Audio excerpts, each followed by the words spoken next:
हर हर महादेव। प्रिय भक्तों, आज की कथा बड़ी ही महत्वपूर्ण है और रोचक भी। कृपया आप लोग इस वीडियो को ध्यान से सुनिएगा और ध्यान से देखिएगा। कहते हैं कि स्वर्गलोक में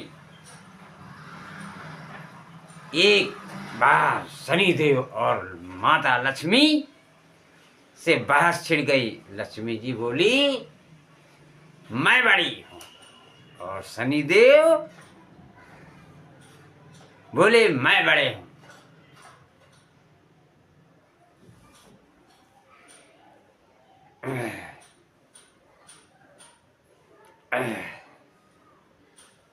और दोनों के बीच जब निर्णय नहीं हो सका कि कौन श्रेष्ठ है, यानी कौन बड़ा है, तो उन्होंने धरती लोक पर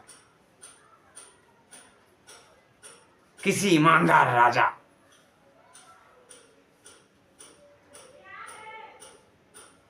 से अपना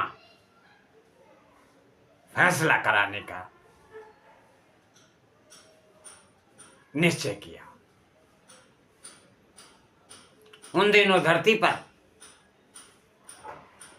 प्रयागराज के श्री वस नाम के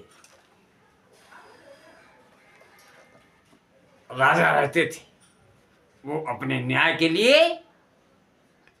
दूर दूर तक प्रसिद्ध थे।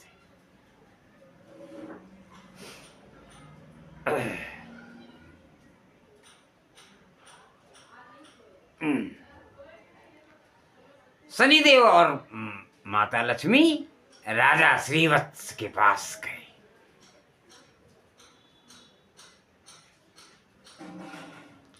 और अपने झगड़े की वजह बताई कि हम दोनों में यह सिद्ध नहीं हो पाया कि श्रेष्ठ कौन है। कृपया आप ही हमारा निर्णय कर दे। शनिदेव और माता लक्ष्मी की बात सुनकर राजा श्रीवत्स बड़े धर्म संकट में पड़ गए कि दोनों में से किसको बड़ा या छोटा कहा जाए। यदि शनिदेव को बड़ा बताते हैं तो माता लक्ष्मी रूठ जाएंगी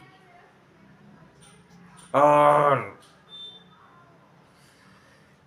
हमारे राज्य की सारी धन वैभव संपदा नष्ट हो जाएगी। यदि शनिदेव को रुष्ट करते हैं तो शनिदेव अपनी दृष्टि से सब नष्ट कर डालेंगे। राजा साहब जब किसी नतीजे पर नहीं पहुंचे तो शनिदेव और माता लक्ष्मी ने उन्हें 1 माह का समय देकर कहा कि 1 माह के अंदर सोच समझ लो और बताना। जब हम 1 माह के बाद हम दोनों लोग आपके पास आएंगे, तब तक तुम सब सोच विचार कर लो। उनके जाने के बाद राजा की रातों की नींद हराम हो गई।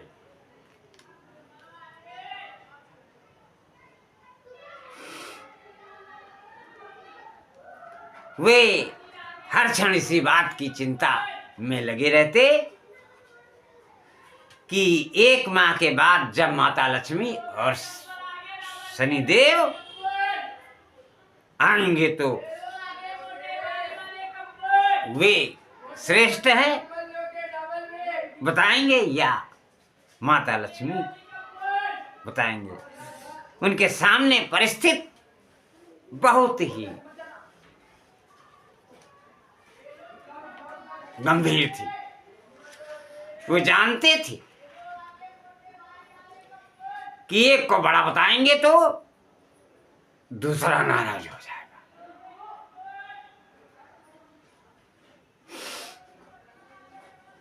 और उन पर और राज्य पर बड़ा संकट आ सकता है। राजा की वैष्णवी नाम की एक पतिव्रता रानी थी।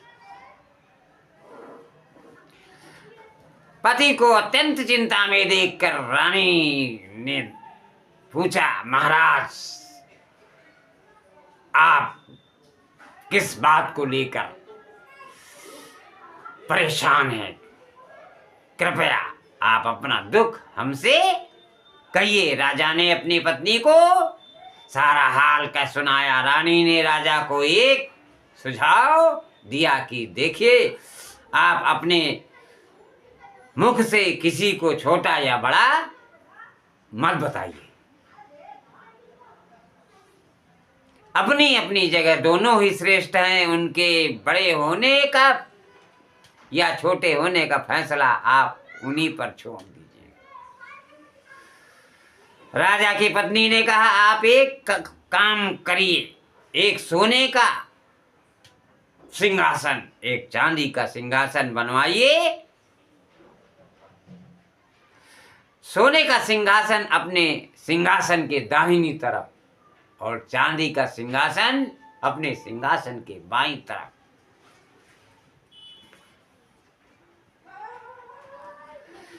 रखवा दीजिए।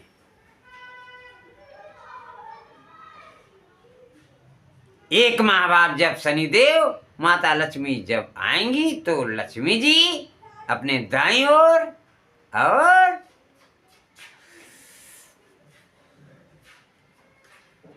शनिदेव भगवान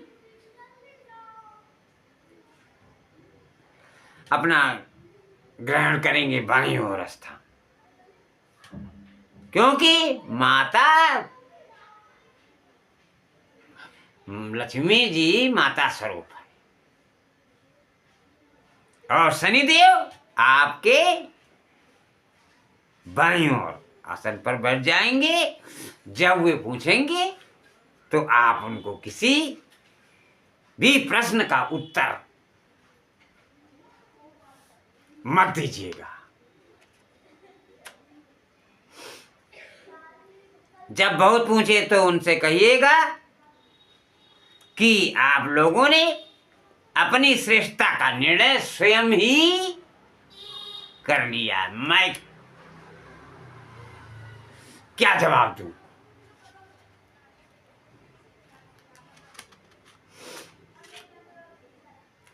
रानी वैष्णवी की बात राजा को सही लगी। इधर एक महीने के बाद जब माता लक्ष्मी और शनिदेव राजा के दरबार में पधारे तो वही हुआ जैसे रानी ने बताया था। माता लक्ष्मी तो सोने के सिंहासन पर विराजमान हो गई और शनिदेव चांदी के सिंहासन पर। जब उन्होंने अपना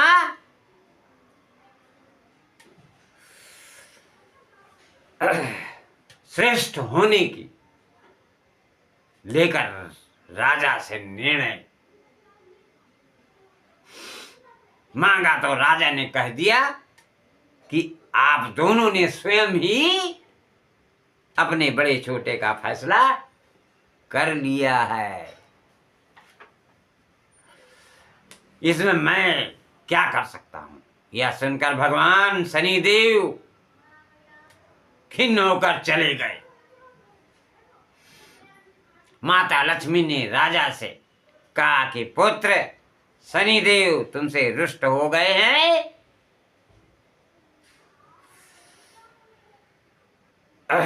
और उनके प्रकोप के कारण तुम पर बहुत बड़ा संकट आ सकता है, परंतु तुम चिंता मत करो, मैं तुम्हारे साथ हूं। शनिदेव ने राजा पर ऐसा प्रकोप बरसाया कि उनके राज्य में भयंकर अकाल पड़ने लगा। लोग भूख से मरने लगे। नर नारी जीव जंतु सब उनके राज्य को छोड़कर दूसरे राज्यों में चले गए। राजा के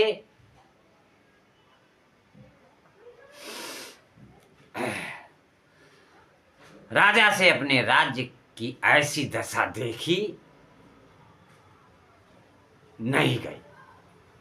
1 वर्ष के बाद उन्होंने भी अपने राज्य को छोड़ने का फैसला किया। वे अपनी पत्नी वैष्णवी के साथ को साथ लेकर घर से निकल पड़े। एक पोटली में उन्होंने हीरे जवाहरात बांध दिए और आभूषण भी बांध दिए। सोचा जहां रहेंगे वहां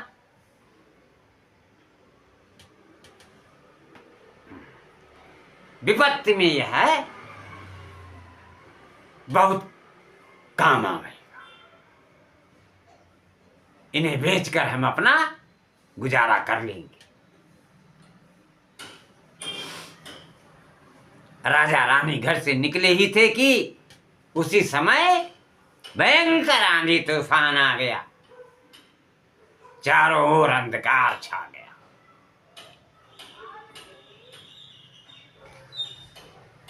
वे उस अंधेरे के कारण रास्ता भटक गए।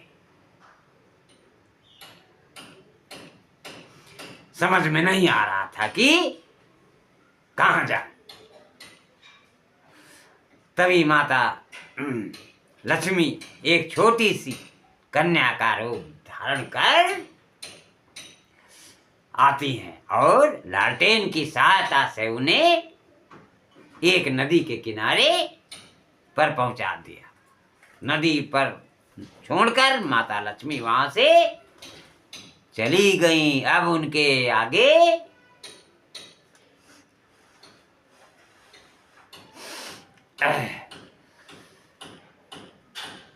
समस्या यह थी कि नदी को पार कैसे किया जाए।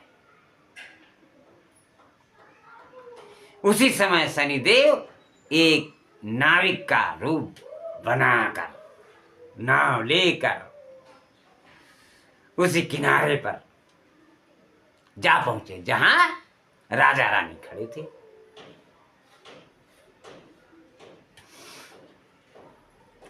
राजा ने नाविक से नदी के उस पार जाने का आग्रह किया।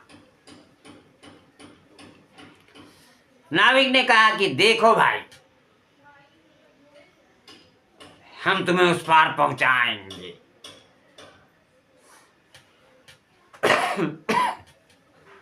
हम तुम्हें उस पार पहुंचा तो देंगे, पर परंतु हमारी नाव बहुत कमजोर है। इसमें एक बार में एक ही व्यक्ति बैठ सकता है। राजा ने कहा चलो एक एक करके ही उतार दो। अब पहले तो नाविक रानी को उस पार पहुंचाया, फिर राजा को ले गया। तो नदी के पार छोड़कर तीसरी बार उस नाविक ने राजा के गन पोटली को रख ली। लेकिन वह नाविक तो स्वयं शनिदेव थे, इसलिए वह धन की पोटली लेकर नदी के बीचों बीच से गायब हो गए।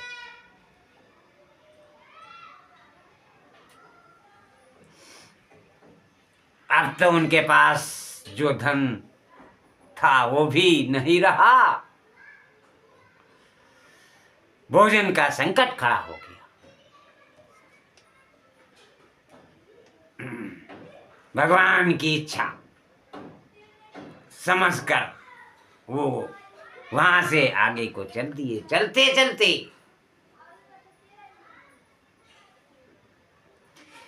वो एक गांव में पहुंचे। उस गांव के लोग जंगल से लकड़ी काटकर उन्हें बेचकर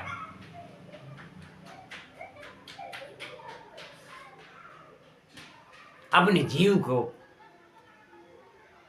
को पार्जन करते थे।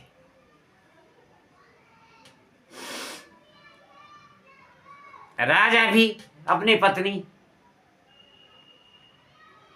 रानी के साथ उसी गांव में रहने लगा और लकड़ी बेचकर अपना गुजारा करने लगा। लक्ष्मी जी की कृपा से उसे जंगल में चंदन का बाग मिल गया। राजा ने चंदन की लकड़ियों को बेचकर काफी पैसा कमा लिया। अब तो उसका जीवन बड़े सुखमय व्यतीत होने लगा था। राजा ने और रानी ने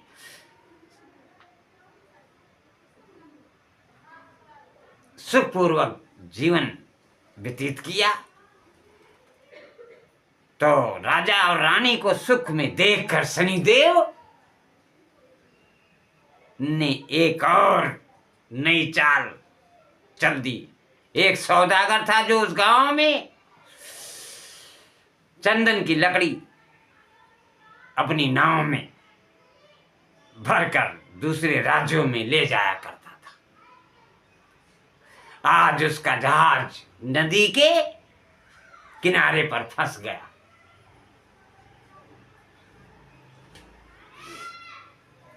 उसने जहाज को चलाने का बहुत प्रयास किया पर जहाज टस से मस नहीं हुआ और सौदागर के समझ में नहीं आ रहा था कि वो क्या करे।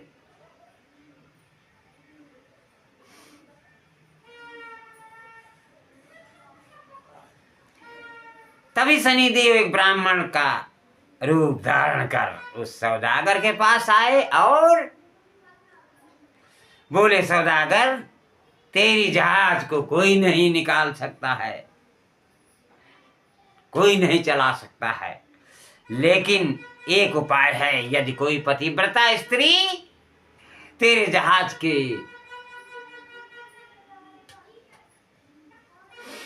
जहाज में हाथ लगा दे तो तेरी नाव चलने लगी। सौदागर ने वैसा ही किया। पूरे गांव में ढिंढोरा पिटवा दिया कि समस्त स्त्रियों को बुलवाया। सबने जहाज को छुआ पर जहाज फिर भी नहीं चला। किसी ने बताया कि गांव में अभी एक स्त्री बाकी रह गई है जो यहां नहीं आई है। सौदागर स्वयं चलकर उनके घर गया। वो स्त्री कोई और नहीं थी, रानी वैष्णवी को सौदागर ने जब रानी के पास निमंत्रण भेजा तो रानी ने कहा वहां जाने से इनकार कर दिया और कहा कि समय मेरे पति जंगल में लकड़ी काटने गए,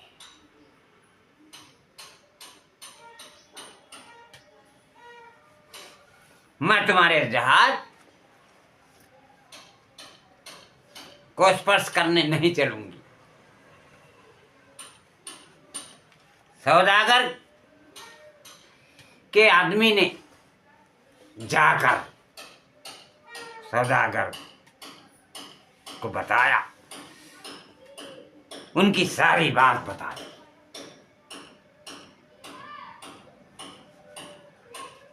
सौदागर समझ गया कि वही औरत है।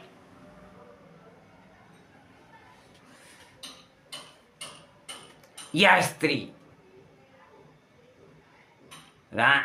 तो रानी ने अपने पति के कहने पर जहाज को, वह स्त्री बहुत सुंदर है और यदि वही जहाज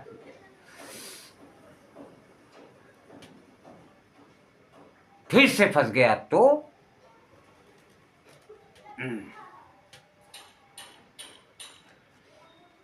क्या करेंगे रास्ते में? वही स्त्री है और पतिव्रता है और यही उसके जहाज को निकाल सकती है, ऐसा सौदागर ने सोचा।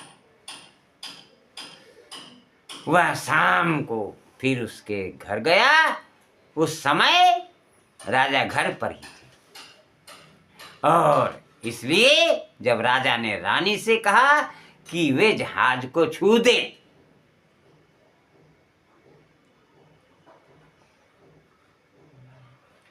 जिससे कि वह निकल सके, तो रानी ने अपने पति के कहने पर जहाज को छू लिया और जहाज हिलने लगा। यह देखकर सौदागर के मन में पाप आ गया कि क्यों ना मैं इसको अपने साथ ले चलूं। यह स्त्री बहुत सुंदर है और यदि कहीं जहाज फिर से फंस गया तो इसके छूने से चल पड़ेगा और नाव निकलवा लूंगा। यह सोचते ही उसने वैष्णवी को अपने साथ ले लिया, खींच लिया मतलब चालाकी से, और जहाज लेकर चल दिया। श्रीवत्स चिल्लाता रह गया, मतलब राजा श्रीवत्स चिल्लाता रह गया, परंतु उस समय तक जहाज काफी दूर जा चुका था। रानी अत्यंत रूपवती थी। उसको देखकर सौदागर के मन में पाप आ गया। वह उसको अपनी पत्नी बनाने की इच्छा प्रकट करने लगा। रानी ने सौदागर की छेड़छाड़ से तंग आकर सूर्यदेव से प्रार्थना की उसको अपनी रक्षा करने के लिए। कोढ़ दे दे। कोढ़ तो आप लोग समझते ही होंगे कितना भयानक होता है। उसकी प्रार्थना भगवान सूर्यदेव ने सुन ली। उसी समय रानी के शरीर से कोढ़ फूट गए। वो एकदम से कुरूप हो गई। उसके कुरूप शरीर को देखकर सौदागर उसके पास नहीं जाता था, पर वह रानी को हमेशा अपने पास रखता था। इधर राजा रोते बिलखते नदी किनारे से चल पड़े।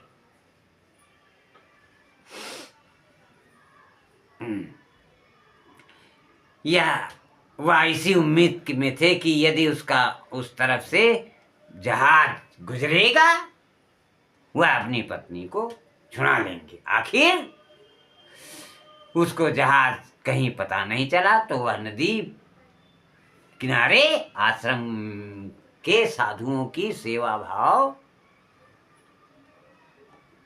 करने लगा और गायों को चराने लगा। गायों को चराते और उनके गोबर से उपले बनाने लगे।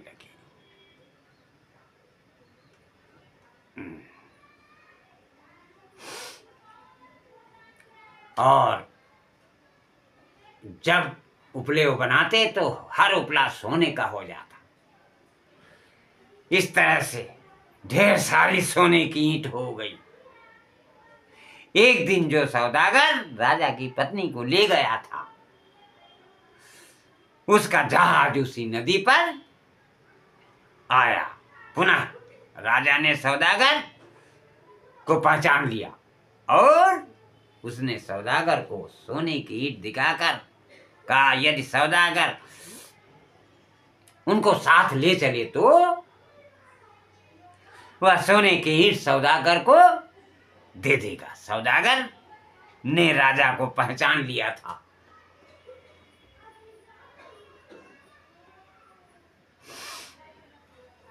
परंतु सोने की ईंटों के लालच में उसे अपने पास बैठा लिया। जब जहाज चल पड़ा तो सौदागर ने राजा को नदी में फेंक दिया। राजा की चीख पुकार रानी ने सुन ली और उसने तुरंत एक तकिया जल में फेंक दिया।